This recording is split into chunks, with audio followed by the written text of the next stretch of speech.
బడ్జెటే మూలం కాబట్టి ఆ బడ్జెట్ దాని మీదనే నేను మాట్లాడుతాను అధ్యక్ష. ఇవాళ ఆనాడు ఒక్క ఎన్కౌంటర్ కూడా 10 సంవత్సరాల కాలంలో నక్సలైట్ మీద జరగలేదు. ప్రతి ఛార్జ్ షీట్స్ కూడా విత్ ఇన్ ద టైంలో సబ్మిట్ చేయడం వల్ల ఎవరైతే నేరస్తున్నారో వాళ్ళందరూ కూడా మొత్తం కూడా శిక్ష పడ్డది అధ్యక్ష. అదేవిధంగా డయల్ 100 అది చేసినట్లయితే 5 నిమిషాల నుండి 6 నిమిషాల్లోనే రెస్పాన్స్ వచ్చింది. ఇవాళ ఆ రెస్పాన్స్ అనేది 15 నిమిషాలకు పెరిగింది. మనం ఎందుకు అది కారణం తెలుసుకోవాలి అధ్యక్ష. ఇవాళ 2014 నుంచి 2023 వరకు క్రైమ్ రేట్ అనేది బాగా తగ్గింది. Year on year every year డిసెంబర్లో వాళ్ళు ఒక క్రైమ్ రేట్ మొత్తం కూడా ప్రకటిస్తారు అధ్యక్ష. గతంలో ఏమున్నది ఇప్పుడు ఏమున్నది కూడా ఖచ్చితంగా నేను మీకు తెలియజేయాలి అధ్యక్ష. ఒక సంస్థ కూడా ఇవాళ మీరు ఇచ్చిన బుక్లోనే Telangana socio economic survey 20 outlook అని చెప్పేసి 2025 ఇచ్చారు. ఇందులోనే మీరు క్లియర్గా మెన్షన్ చేశారు అధ్యక్ష. మన యొక్క పోలీసు నేషనల్ క్రైమ్ రికార్డ్స్ ప్రకారం, నేషనల్ క్రైమ్ రికార్డ్స్ బ్యూరో ప్రకారం సీసీ కెమెరాల సహాయంతో పెద్ద సంఖ్యలో కేసులను గుర్తిస్తున్నారు, ఛేదిస్తున్నారు. అదేవిధంగా మొట్టమొదటిసారి ఈ ఛాలెంజ్ సిస్టమ్ తీసుకొచ్చిండ్రు. అదేవిధంగా న్యూయార్క్లోని మెర్సర్స్ సంస్థ కూడా ఒకటి చెప్పింది ఏంటంటే హైదరాబాద్ నగరం అనేది ఉత్తమ నివాసయోగ్య నగరంగా ఉన్నది, లివబుల్ అండ్ లవబుల్ సిటీ ఉన్నది అని చెప్పేసి చెప్పిండ్రు. దానికి ఎవరు కారణం అనేది దయచేసి గుర్తించాలి అధ్యక్ష.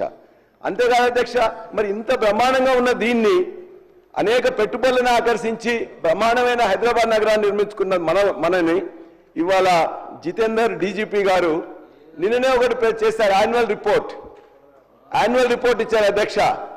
ఏముంది అధ్యక్ష, Telangana crime in Telangana jumps by 22% in 2024.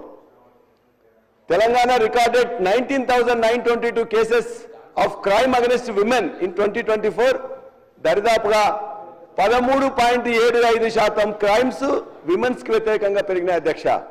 హత్యలు కానీ, కిడ్నాప్లు కానీ, రేపులు కానీ మహిళల మీద గత సంవత్సరం 19,013 ఉంటే ఈ సంవత్సరం 19,922, 13.75%. అధ్యక్ష, నిన్న MMTS రైల్లోకి ప్రయాణిస్తున్న వాళ్ళ మీద ఇమ్మీడియట్ గా అటాక్ జరిగితే పట్టించుకున్న నాదు లేదు అధ్యక్ష. ఒక అడ్వకేట్ ని అడ్డంగా నరికేసింది అధ్యక్ష హైదరాబాద్ నగరంలో. ఇక కత్తులు పట్టుకొని మొత్తం కూడా ఇలా వీరవిహారం చేస్తున్న పరిస్థితి ఉన్నది అధ్యక్ష. అది మేం కాదు అధ్యక్ష. నిన్న తప్పుడు సమాచారం వారు ఏదైనా చెప్పచ్చు కానీ తప్పుడు సమాచారం ఏది అధ్యక్ష. నిన్న MMTS కి సంబంధించిన రైల్లో జరిగిన సంఘటనలో నిందితుడు అరెస్ట్ చేయబడినాడు. అక్కడ పోలీస్ స్టేషన్ ఉన్నాడు. మీరు ఎవరు పట్టుకోలేదని అంటారు. తర్వాత మీరు పోలీసులకు సంబంధించి సంస్కరణలు చేసినారు. తప్పేం లేదు, సంస్కరణలు చేయడం లోపల ఇది మనం డెఫినెట్లీ చేయాలి. మీరు రాకముందు కూడా పోలీసింగ్ చాలా మొత్తం నక్సలైట్ వ్యవస్థ కావచ్చు, లా అండ్ ఆర్డర్ వ్యవస్థ కావచ్చు, చాలా పకడ్బందీగా పనిచేసినాం. మీరు ఎంతసేపు మీరు చేస్తున్నటువంటి ప్రజా ఉద్యమాలను తెలంగాణ చౌక్తో ఎత్తేస్తూ కూడా నిర్బంధము నియంతృత్వంతో నడిపేటువంటి ప్రయత్నం కొరకు మీరు పోలీసులు ఎప్పుడు కూడా స్ట్రెంథనింగ్ చేసుకుని ఉండరు. మేము దాన్ని ప్రజలకు సంబంధించి ఉపయోగించే ప్రయత్నం చేస్తాం. ఫ్రెండ్లీ పోలీసు ప్రజలకు ఉండాలి, నేరస్తుల పట్ల కఠినంగా ఉండాలి అనేటువంటి వ్యాఖ్యలు అవలంబిస్తున్నాం. MMTSకి సంబంధించిన పూర్తి వివరాలనే దానికి సంబంధించి జరిగిన సంఘటన, రైల్లో జరిగిన సంఘటనకు సంబంధించి ఎక్కడ కూడా ప్రభుత్వం స్పందించకపోవడం కానీ చర్య తీసుకోకపోవడం కానీ లేదు. నేను రిప్లైలో వారు చెప్పిన మిగతా అంశాల గురించి అన్నీ చెప్తాను. ఇదొకటి ఇన్సిడెంట్ మీద చెప్తున్నారు కాబట్టి చెప్తాను. క్రైమ్ రేట్కి సంబంధించి కూడా సార్ మీరు చూస్తున్నారు, క్రైమ్ రేట్ ఒక